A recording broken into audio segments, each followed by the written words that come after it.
விசிக தலைவர் திரு தொல் திருமாவளவன் அவர்கள் திருச்சி கிழக்கு தொகுதி இடைத்தேர்தலில் போட்டியிடணும்.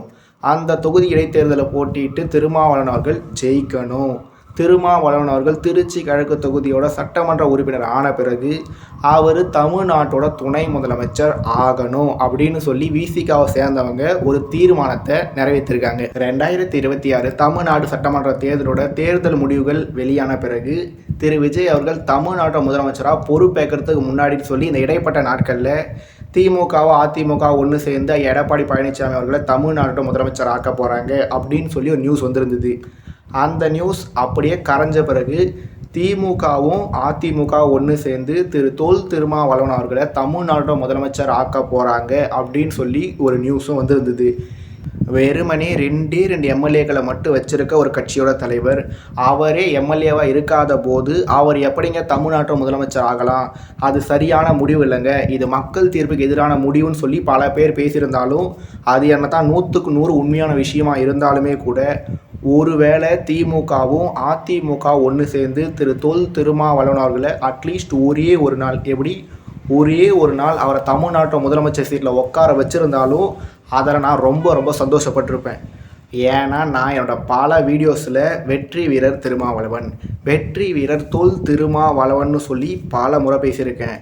அப்படி என்ன தான் நான் பல முறை வெற்றி வீரர் திருமாவளவன் சொல்லியிருந்தாலும் என்ன மாதிரியே பல பேர் வெற்றி வீரர் தொல் திருமாவளவன் சொல்லியிருந்தாலுமே கூட திரு திருமாவளவன் அவர்கள் தமிழ்நாட்டோட முதலமைச்சராக அட்லீஸ்ட் ஒரே ஒரு நாளாவது திரு தொல் திருமாவளவன் அவர்கள் தமிழ்நாட்டோட முதலமைச்சராக அந்த முதலமைச்சர் இருக்கையில் உட்காந்தா தான் அவர் லெகசி ஃபுல்ஃபில் ஆகுன்றது என்னோட தனிப்பட்ட கருத்து, என்னோட தனிப்பட்ட விருப்பமும் கூட. ஆனால் திரு தொல் திருமாவளவன் அவர்கள் தமிழ்நாட்டோட முதலமைச்சர் ஆகலை. அதன் பிறகு தாவேகாவோட விசிகா ஒன்று சேர்ந்த உடனே திரு தொல் திருமாவளவன் அவர்கள் தமிழ்நாட்டோட துணை முதலமைச்சர் ஆவார்னு சொல்லி ஒரு நியூஸை கிளப்பி விட்டாங்க. அந்த நியூஸும் பலிக்கலை. கடைசியாக திரு தொல் திருமாவளவனோட அன்பு மற்றும் ஆதரவை பெற்ற திரு வன்னி அரசு அவர்கள் இப்போ தமிழ்நாட்டோட மாண்புமிகு அமைச்சராக இருக்காரு. இப்படி இருக்கும்போது விசிகாவை சேர்ந்தவங்க ஒரு தீர்மானம் நிறைவேற்றுறாங்க. அந்த தீர்மானத்தில் அவங்களோட கட்சி தலைவர் திரு தொல் திருமாவளவன் அவர்கள் திருச்சி கிழக்கு தொகுதியில் போட்டியிடணும், அவர் ஜெயித்த உடனே அவர் துணை முதலமைச்சர் ஆக்கணும்னு சொல்லி அந்த தீர்மானத்தில் குறிப்பிட்டிருக்காங்க. இது தொல் திருமாவளவன் அவர்கள் சொல்லி நடந்ததா இல்லை திரு தொல் திருமாவளவன் அவர்களோட மறைமுக ஆசையின் மூலமாக நடந்ததா? இது என்னமோ இருந்துட்டு போகட்டும்.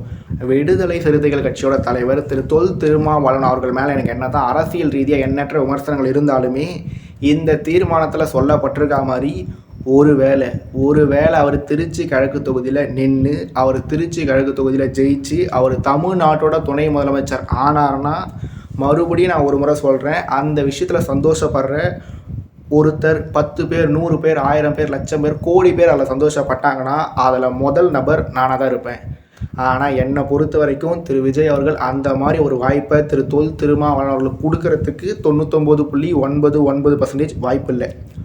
ஒரு வேளை கொடுத்துட்டாருன்னா திரு தொல் திருமாவளவன் அவர்கள் முன்கூட்டியே தன்னோட லோக்சபா எம்பி பதவியை ராஜினாமா பண்ணணும். திருச்சி கிழக்கு தொகுதிக்கு இடைத்தேர்தல் நடக்கும்போதே திரு தொல் திருமாவளவன் போட்டியிட்டு வென்றிருக்கக்கூடிய சிதம்பரம் நாடாளுமன்ற தொகுதிக்கும் இடைத்தேர்தல் நடக்கணும்.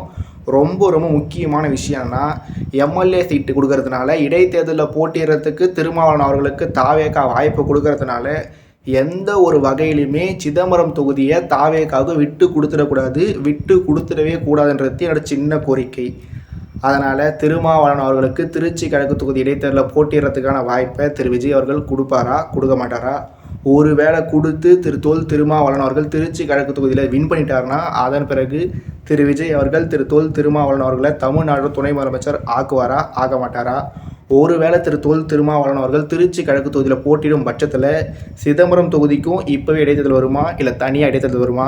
அப்படி தனியாகவோ இல்லை ஒன்றாவோ சிதம்பரம் நாடாளுமன்ற தொகுதிக்கு இடைத்தேர்தல் வரும்போது அந்த இடைத்தேர்தலில் தாவேகா போட்டியிடுவாங்களா இல்லை விடுதலை சிறுத்தைகள் கட்சியே போட்டியிடுவாங்களா அப்படின்றத பற்றியெல்லாம் நாம் பொறுத்திருந்து தெரிஞ்சுக்கலாம்.